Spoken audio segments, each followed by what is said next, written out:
ਸਤਨਾਮ ਸ੍ਰੀ ਵਾਹਿਗੁਰੂ ਸਾਹਿਬ ਜੀ। ਹੇ ਚਤੁਰ ਬਾਹਿ ਅਸ਼ਟਾਕਰੀ, ਨਾਰ ਸਿੰਘ ਜੈ ਕੇ ਭੇਸ। ਪ੍ਰਹਲਾਦ ਉਬਾਰਿਓ ਦੁਖ ਹਰਿਓ, ਹਰਨਾਕਸ ਹਰਿਓ ਨਰੇਸ। ਵਾਹਿਗੁਰੂ ਜੀ ਕਾ ਖਾਲਸਾ, ਵਾਹਿਗੁਰੂ ਜੀ ਕੀ ਫਤਿਹ।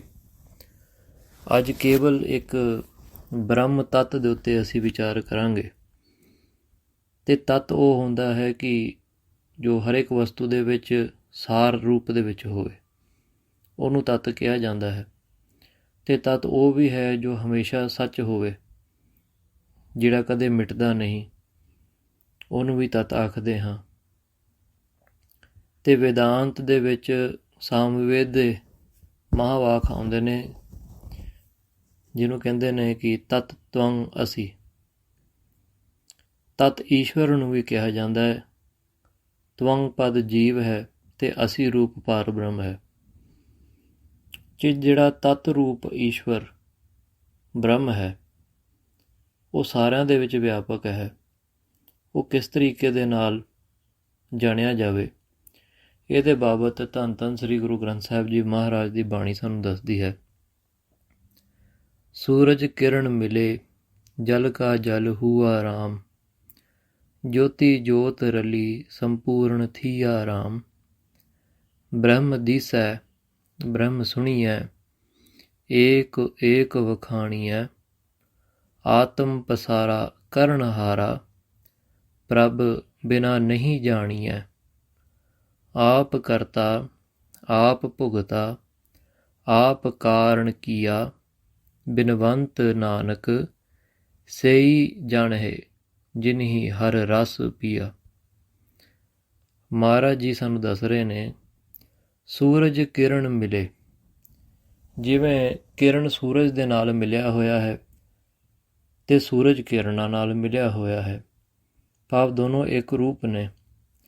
ਤੇ ਜਲ ਕਾ ਜਲ ਹੁਆ ਰਾਮ, ਸਮੁੰਦਰ ਦੇ ਵਿੱਚੋਂ ਜਲ ਨਿਕਲ ਕਰਕੇ ਵਾਤਾਵਰਣ ਦੇ ਵਿੱਚ ਪ੍ਰਵੇਸ਼ ਹੋ ਕਰਕੇ ਨਦੀ ਦਾ ਰੂਪ ਧਾਰਦੇ ਨੇ, ਤੇ ਨਦੀ ਫਿਰ ਸਮੁੰਦਰ ਦੇ ਵਿੱਚ ਜਾ ਕਰਕੇ ਮਿਲ ਜਾਂਦੀ ਹੈ। ਤੇ ਭਾਵ ਇਹ ਜਿਹੜਾ ਜਲ ਹੈ, ਜਲ ਰੂਪ ਹੁੰਦਾ ਹੈ, ਇਹਦੇ ਵਿੱਚ ਵਖਰੇਵਾ ਨਹੀਂ ਹੁੰਦਾ। ਜਲਾਂ ਦੇ ਇਹ ਅਨੇਕ ਪ੍ਰਕਾਰ ਦੇ ਜਲ ਦੇਖੇ ਜਾਂਦੇ ਆ, ਸਮੁੰਦਰ ਦਾ, ਨਦੀ ਦਾ, ਖੂਹ ਦਾ। ਇਹਨਾਂ ਸਾਰਿਆਂ ਦੇ ਵਿੱਚ ਗੁਣ ਕਰਕੇ ਵਿਸ਼ੇਸ਼ਤਾ ਹੈ, ਪਰ ਸਾਰ ਤੱਤ ਰੂਪ ਤਾਂ ਇਹ ਜਲ ਹੈ। ਇਹਦੇ ਵਿੱਚ ਤਾਂ ਕੋਈ ਅੰਤਰ ਨਹੀਂ, ਜਲ ਜਲ ਹੁੰਦਾ ਹੈ। ਇਵੇਂ ਮਹਾਰਾਜ ਅਗਲੇ ਪੰਕਤੀ ਦੇ ਵਿੱਚ ਸਮਝਾ ਰਹੇ ਨੇ, ਜੋਤੀ ਜੋਤ ਰਲੀ, ਸੰਪੂਰਨ ਥੀਆ ਰਾਮ। ਇਹ ਜਿਹੜਾ ਰਾਮ ਅੱਖਰ ਮਹਾਰਾਜ ਨੇ ਪੰਕਤੀਆਂ ਦੇ ਅਖੀਰ ਦੇ ਵਿੱਚ ਲਿਖਿਆ ਹੋਇਆ ਹੈ। ਸੂਰਜ ਕਿਰਨ ਮਿਲੇ, ਜਲ ਕਾ ਜਲ ਹੁਆ ਰਾਮ। ਜੋਤੀ ਜੋਤ ਰਲੀ, ਸੰਪੂਰਨ ਥੀਆ ਰਾਮ। ਇਹ ਜਿਹੜਾ ਮਹਾਰਾਜ ਨੇ ਰਾਮ ਅੱਖਰ ਲਾਇਆ ਹੈ, ਇਹਦੇ ਇਸ ਪ੍ਰਕਾਰ ਨਾਲ ਵਿਦਵਾਨ ਜਨ ਦੱਸਦੇ ਨੇ ਕਿ ਜਿਹੜਾ ਰਾਮ ਅੱਖਰ ਹੈ ਉਹ ਰਮਿਆ ਹੋਇਆ ਪਰਮੇਸ਼ਰ, ਜਿਹੜਾ ਸਾਰੀ ਜਗ੍ਹਾ ਵਸਦਾ ਹੈ। ਤੇ ਉਹ ਸੂਰਜ ਰੂਪ ਵੀ ਰਾਮ ਹੈ, ਕਿਰਨ ਰੂਪ ਵੀ ਰਾਮ ਹੈ। ਤੇ ਅਨੇਕ ਪ੍ਰਕਾਰ ਜਿਹੜੇ ਜਲ ਦਿਖ ਰਹੇ ਨੇ ਤਤਸਾਰ ਰੂਪ ਦੇ ਵਿੱਚ, ਉਹ ਰਾਮ ਹੀ ਹਨ। ਭਾਵ ਜਲ ਵੀ ਜਲ ਨਹੀਂ, ਉਹ ਰਾਮ ਹੈ।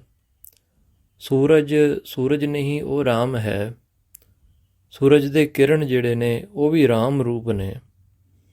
ਅਗਲੀ ਪੰਕਤੀ ਦੇ ਵਿੱਚ ਜੋਤੀ ਜੋਤ ਰਲੀ, ਜਦ ਜੀਵ ਆਤਮਾ ਪਰਮਾਤਮਾ ਦੇ ਵਿੱਚ ਸਮਾ ਜਾਂਦੀ ਨੇ, ਉਸ ਨੂੰ ਕਿਹਾ ਜਾਂਦਾ ਸੰਪੂਰਨ ਥੀਆ। ਇਹ ਖੇਡ ਸੰਪੂਰਨ ਹੋ ਗਿਆ। ਫਿਰ ਮਹਾਰਾਜ ਜੀ ਕਹਿੰਦੇ ਨੇ ਰਾਮ। ਜੋਤੀ ਜੋਤ ਰਲੀ, ਸੰਪੂਰਨ ਥੀਆ ਰਾਮ। ਭਾਵ ਜੋ ਜੀਵ ਆਤਮਾ ਹੈ ਉਹ ਵੀ ਰਾਮ ਰੂਪ ਹੈ, ਜਿਹਦੇ ਵਿੱਚ ਉਹ ਰਲਦਾ ਹੈ ਪਰ ਬ੍ਰਹਮ ਸਰੂਪ, ਉਹ ਵੀ ਰਾਮ ਹੈ। ਇਹ ਜੋ ਕਿਰਿਆ ਹੈ ਰਲਣ ਦਾ, ਇਹ ਵੀ ਰਾਮ ਰੂਪ ਹੈ। ਇਹ ਕਿਵੇਂ ਭੇਦ ਪਤਾ ਚੱਲਦਾ ਹੈ, ਮਹਾਰਾਜ ਅਗਲੀ ਪੰਕਤੀ ਦੇ ਵਿੱਚ ਦੱਸ ਰਹੇ ਨੇ। ਬ੍ਰਹਮ ਦੀਸੈ, ਬ੍ਰਹਮ ਸੁਣੀਐ, ਏਕ ਏਕ ਵਖਾਣੀਐ। ਮਹਾਰਾਜ ਜੀ ਦੱਸਣਾ ਕਰ ਰਹੇ ਨੇ ਕਿ ਬ੍ਰਹਮ ਦਿਸੈ ਕਿ ਹੇ ਜੀਵ, ਹੇ ਸਿੱਖ, ਹੇ ਪਿਆਰੇ, ਇਹ ਸਾਰਾ ਸੰਸਾਰ ਬ੍ਰਹਮ ਰੂਪ ਹੈ। ਜੋ ਅਸੀਂ ਇਸ ਨੇਤਰਾਂ ਦੇ ਨਾਲ ਵੀ ਦੇਖ ਰਹੇ ਹਾਂ, ਸਥੂਲ ਸਰੀਰਾਂ ਦੇ ਵੀ ਜੇ ਦਰਸ਼ਨ ਕਰਦੇ ਹਾਂ, ਇਹ ਵੀ ਬ੍ਰਹਮ ਰੂਪ ਹੈ। ਬ੍ਰਹਮ ਸੁਣੀਐ, ਜੋ ਸ਼ਬਦ ਰੂਪ ਕਰਕੇ ਅਸੀਂ ਕੰਨਾਂ ਰਾਹੀਂ ਜਿਹਦਾ ਗਿਆਨ ਲੈਂਦੇ ਹਾਂ, ਮਨ ਰਾਹੀਂ ਉਹਦਾ ਨਿਸ਼ਚਾ ਕਰਦੇ ਹਾਂ, ਬੁੱਧੀ ਰਾਹੀਂ ਉਹਦੀ ਸੋਚ ਵਿਚਾਰ ਕਰਦੇ ਹਾਂ, ਚਿੱਤ ਰਾਹੀਂ ਉਹਨੂੰ ਚੇਤੇ ਰੱਖਦੇ ਹਾਂ, ਇਹ ਵੀ ਸਭ ਬ੍ਰਹਮ ਰੂਪ ਹੈ। ਏਕ ਏਕ ਵਖਾਣੀਐ। ਮਹਾਰਾਜ ਜੀ ਦੱਸ ਰਹੇ ਨੇ ਕਿ ਹਰ ਇੱਕ ਜੋ ਵੀ ਚੀਜ਼ ਸਾਨੂੰ ਦਿਖ ਰਹੀ ਹੈ, ਇੰਦਰੀਆਂ ਰਾਹੀਂ ਜੋ ਜਾਣਿਆ ਜਾ ਰਿਹਾ ਹੈ, ਉਹ ਵੀ ਬ੍ਰਹਮ ਰੂਪ ਹੈ। ਜੋ ਇੰਦਰੀਆਂ ਤੋਂ ਅਗੋਚਰ ਹੈ, ਇੰਦਰੀਆਂ ਤੋਂ ਪਰੇ ਹੈ, ਉਹ ਵੀ ਬ੍ਰਹਮ ਰੂਪ ਹੈ। ਆਤਮ ਪਸਾਰਾ ਕਰਨਹਾਰਾ, ਪ੍ਰਭ ਬਿਨਾ ਨਹੀਂ ਜਾਣੀਐ। ਮਹਾਰਾਜ ਜੀ ਦੱਸ ਰਹੇ ਨੇ ਕਿ ਜਿਹੜੇ ਸਥੂਲ ਸਰੀਰ ਦੇ ਵਿੱਚ ਜੋ ਵੀ 84 ਲੱਖ ਜੂਨ ਦੇ ਵਿੱਚ ਜੋ ਸਾਨੂੰ ਪ੍ਰਪੰਚ ਦਿਖ ਰਿਹਾ ਹੈ, ਸੰਸਾਰ ਦਿਖ ਰਿਹਾ ਹੈ, ਬ੍ਰਹਮਣ ਦਿਖ ਰਿਹਾ ਹੈ, ਸੂਰਜ, ਚੰਦਰਮਾ, ਚੰਦ, ਤਾਰੇ, ਗ੍ਰਹਿ, ਇਹ ਜੋ ਸਾਰਾ ਪਸਾਰਾ ਸਾਨੂੰ ਦਿਖ ਰਿਹਾ ਹੈ, ਇਹ ਆਤਮ ਦਾ ਪਸਾਰਾ ਹੈ, ਭਾਵ ਆਤਮਾ ਹੀ ਹੈ। ਕਰਨਹਾਰਾ, ਇਹਦਾ ਕਰਤਾ ਰੂਪ ਵੀ ਪਰਮਾਤਮਾ ਹੀ ਹੈ। ਪ੍ਰਭ ਬਿਨਾ ਨਹੀਂ ਜਾਣੀਐ। ਇਹਨਾਂ ਨੂੰ ਦੋ ਚੀਜ਼ ਨਾ ਸਮਝੋ। ਸੰਸਾਰ ਨੂੰ ਪਰਮਾਤਮਾ ਤੋਂ ਵੱਖਰਾ ਨਾ ਸਮਝੋ, ਤੇ ਇਸ ਕਰਕੇ ਪਰਮਾਤਮਾ ਸੰਸਾਰ ਰੂਪ ਵੀ ਹੈ, ਸੰਸਾਰ ਨੂੰ ਬਣਾਉਣ ਵਾਲਾ ਵੀ ਹੈ। ਸੰਸਾਰ ਦੇ ਵਿੱਚ 84 ਲੱਖ ਜੂਨ ਉਪਜਾ ਕਰਕੇ ਇਹਨਾਂ ਦੇ ਵਿੱਚ ਉਹ ਆਪ ਖੇਡਣ ਵਾਲਾ ਹੈ। ਮਹਾਰਾਜ ਜੀ ਕਹਿੰਦੇ ਨੇ ਜਿਨ੍ਹਾਂ ਨੇ ਇਸ ਅਵਸਥਾ ਨੂੰ ਜਾਣਿਆ ਹੈ, ਉਹ ਬ੍ਰਹਮ ਗਿਆਨੀ ਕਹਿਲਾਉਂਦੇ ਨੇ। ਆਪ ਕਰਤਾ ਆਪ ਭੁਗਤਾ, ਆਪ ਕਾਰਨ ਕੀਆ। ਹੁਣ ਇਸ ਨੂੰ ਕਿਸ ਤਰੀਕੇ ਨਾਲ ਸਮਝੀਏ, ਬਹੁਤ ਹੀ ਸਰਲ ਤਰੀਕੇ ਦੇ ਨਾਲ ਸਮਝਾਉਣ ਦੀ ਕੋਸ਼ਿਸ਼ ਕਰਦੇ ਹਾਂ। ਆਪ ਕਰਤਾ, ਜਿਵੇਂ ਹੁਣ ਇਸ ਸਰੀਰ ਦੇ ਵਿੱਚੋਂ ਕਥਾ ਹੋ ਰਹੀ ਹੈ, ਮਹਾਰਾਜ ਜੀ ਕਰਾ ਰਹੇ ਨੇ। ਮਹਾਰਾਜ ਜੀ ਕਹਿ ਰਹੇ ਨੇ ਕਿ ਆਪ ਕਰਤਾ, ਉਹ ਆਪ ਕਥਾ ਕਰਾ ਰਿਹਾ ਹੈ, ਤੇ ਸਰੋਤਾ ਬਣ ਕਰਕੇ ਆਪ ਜੀ ਦੇ ਰੂਪ ਦੇ ਵਿੱਚ ਉਹ ਆਪ ਸੁਣ ਰਿਹਾ ਹੈ। ਤੇ ਜਦ ਉਹ ਸੁਣਦਾ ਹੈ, ਆਪ ਭੁਗਤਾ, ਆਪ ਉਹਦਾ ਸੇਵਨ ਕਰਦਾ ਹੈ, ਆਪ ਹੀ ਆਨੰਦ ਮਾਣਦਾ ਹੈ। ਤੇ ਹੁਣ ਜਦ ਕੋਈ ਕਿਸੇ ਲਈ ਭੋਜਨ ਬਣਾਵੇ ਤੇ ਕਿਸ ਨੂੰ ਛਕਾਵੇ, ਸੰਸਾਰੀ ਬਿਰਤੀ ਦੇ ਵਿੱਚ, ਸੰਸਾਰੀ ਦ੍ਰਿਸ਼ਟੀ ਦੇ ਨਾਲ ਇੱਥੇ ਦੋ ਚੀਜ਼ਾਂ ਹੋ ਜਾਂਦੀਆਂ ਨੇ। ਇੱਕ ਜਿਹੜਾ ਲੰਗਰ ਬਣਾਉਂਦਾ ਹੈ, ਪਕਾਉਂਦਾ ਹੈ, ਤੇ ਦੂਜਾ ਜਿਹੜਾ ਉਹਦਾ ਆਨੰਦ ਮਾਣਦਾ ਹੈ। ਪਰ ਬ੍ਰਹਮ ਦ੍ਰਿਸ਼ਟੀ ਦੇ ਵਿੱਚ, ਬ੍ਰਹਮ ਗਿਆਨੀ ਦੀ ਦ੍ਰਿਸ਼ਟੀ ਦੇ ਵਿੱਚ, ਪਰਮਾਤਮਾ ਨੇ ਆਪ ਲੰਗਰ ਦੀ ਤਿਆਰੀ ਕੀਤੀ, ਆਪ ਥਾਲਾ ਸਜਾ ਕਰਕੇ, ਪਰੋਸ ਕਰਕੇ ਲੰਗਰ ਆਪ ਮਹਾਰਾਜ ਜੀ ਛਕਦੇ ਨੇ। ਇਹ ਬ੍ਰਹਮ ਗਿਆਨ ਦੀ ਦ੍ਰਿਸ਼ਟੀ ਹੈ। ਇੱਥੇ ਦੋ ਨਹੀਂ ਹੁੰਦੇ।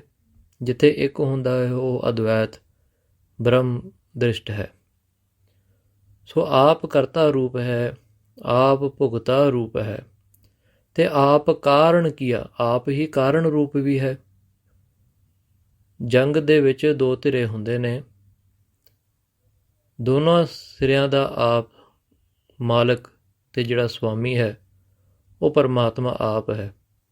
ਦੁਸ਼ਮਣ ਰੂਪ ਹੋ ਕਰਕੇ ਵੀ ਪਰਮਾਤਮਾ ਹੀ ਮਿਲਦਾ ਹੈ, ਤੇ ਜੰਗ ਦੇ ਵਿੱਚ ਫਤਿਹ ਪਾਉਣ ਵਾਲਾ ਉਹ ਵੀ ਪਰਮਾਤਮਾ ਰੂਪ ਹੈ, ਤੇ ਜੰਗ ਦਾ ਜਿਹੜਾ ਕਾਰਨ ਬਣਦਾ ਹੈ ਉਹ ਵੀ ਪਰਮਾਤਮਾ ਦਾ ਹੀ ਰੂਪ ਹੈ।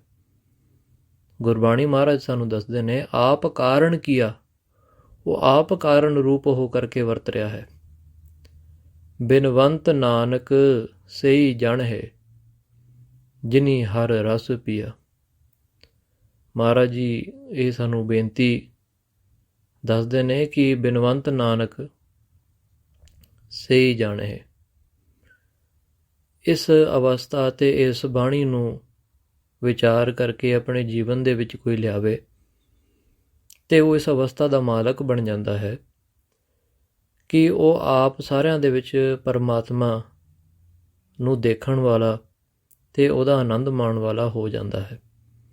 ਭਾਵ ਪਰਮਾਤਮਾ ਹੀ ਪਰਮਾਤਮਾ ਦਾ ਆਨੰਦ ਮਾਣ ਰਿਹਾ ਹੈ। ਫਿਰ ਇੱਥੇ ਸਿੱਖ ਨਹੀਂ ਰਹਿੰਦਾ। ਇਸ ਅਵਸਥਾ ਦੇ ਵਿੱਚ ਸਿੱਖ ਅਤੇ ਗੁਰੂ ਦੇ ਵਿੱਚ ਕੋਈ ਭੇਦ ਨਹੀਂ ਰਹਿੰਦਾ। ਉਹ ਇੱਕ ਰੂਪ ਹੋ ਜਾਂਦੇ ਨੇ। ਇਸ ਅਵਸਥਾ ਦੇ ਵਿੱਚ ਨਹੀਂ ਜਾਣਿਆ ਜਾਂਦਾ ਕਿ ਕੌਣ ਸਿੱਖ ਹੈ ਅਤੇ ਕੌਣ ਗੁਰੂ, ਕਿਉਂਕਿ ਉਹ ਆਪ ਉਹਦਾ ਰੂਪ ਬਣ ਜਾਂਦਾ ਹੈ। ਆਪੇ ਗੁਰ ਚੇਲਾ, ਅਤੇ ਕਿਹੜਾ ਚੇਲਾ ਹੈ ਅਤੇ ਕਿਹੜਾ ਗੁਰੂ ਹੈ ਇਹਦੇ ਵਿੱਚ ਨਹੀਂ ਕੋਈ ਅੰਤਰ ਪਾ ਸਕਦਾ ਕੋਈ। ਬਿਨਵੰਤ ਨਾਨਕ ਸਈ ਜਾਣਹਿ ਜਿਨੀ ਹਰ ਰਸ ਪੀਆ। ਇਸ ਅਵਸਥਾ ਦੇ ਭਾਈ ਉਹੀ ਮਾਲਕ ਬਣਦੇ ਨੇ ਜਿਨ੍ਹਾਂ ਨੇ ਉਸ ਪ੍ਰਭ ਦੇ ਅੰਮ੍ਰਿਤ ਰੂਪੀ ਬਚਨ ਦਾ ਅਭਿਆਸ ਕੀਤਾ ਹੈ, ਗੁਰਬਾਣੀ ਦਾ ਅਭਿਆਸ ਕੀਤਾ ਹੈ ਅਤੇ ਇਸ ਰਸ ਨੂੰ ਮਾਨਣਾ ਕੀਤਾ ਹੈ ਜਿਹਨੂੰ ਪ੍ਰੇਮ ਰਸ ਆਖਦੇ ਨੇ। ਅਤੇ ਪ੍ਰੇਮ ਦੇ ਅਰਥ ਉਹ ਹੁੰਦੇ ਨੇ ਕਿ ਜੋ ਪ੍ਰੇਮ ਹੈ। ਜਦ ਉਹ ਵੀ ਕੋਈ ਕਰਮ ਕਰਦੇ ਨੇ ਅਤੇ ਨਿਸ਼ਕਾਮ ਕਰਦੇ ਨੇ, ਨਿਸ਼ਕਾਮ ਕਰਮ ਕਰਕੇ, ਬਾਣੀ ਦਾ ਜਾਪ ਕਰਕੇ ਇਸ ਅਵਸਥਾ ਤੱਕ ਪਹੁੰਚਿਆ ਜਾਂਦਾ ਹੈ। ਸੋ ਇਸ ਕਰਕੇ ਮਹਾਰਾਜ ਦੇ ਚਰਨਾਂ ਦੇ ਵਿੱਚ ਬੇਨਤੀ ਹੈ ਕਿ ਮਹਾਰਾਜ ਆਪ ਸਾਨੂੰ ਇਹੋ ਜਿਹੀ ਦ੍ਰਿਸ਼ਟੀ ਬਖਸ਼ੋ, ਗਿਆਨ ਬਖਸ਼ੋ, ਜਿੱਥੇ ਸਾਨੂੰ ਬ੍ਰਹਮ ਦੀਸੈ, ਬ੍ਰਹਮ ਸੁਣੀਐ, ਏਕ ਏਕ ਵਖਾਣੀਐ, ਆਤਮ ਪਸਾਰਾ ਕਰਨਹਾਰਾ, ਪ੍ਰਭ ਬਿਨਾ ਨਹੀਂ ਜਾਣੀਐ, ਆਪ ਕਰਤਾ ਆਪ ਭੁਗਤਾ ਆਪ ਕਾਰਨ ਕੀਆ। ਇਹ ਅਵਸਥਾ ਸਾਡੀ ਵੀ ਕਿਤੇ ਮਹਾਰਾਜ ਇਸ ਜਨਮ ਦੇ ਵਿੱਚ ਬਣੀ ਆਵੇ। ਆਪ ਜੀ ਦੇ ਚਰਨਾਂ ਦੇ ਨਾਲ ਅਸੀਂ ਇੱਕਮਿਕ ਹੋ ਸਕੀਏ।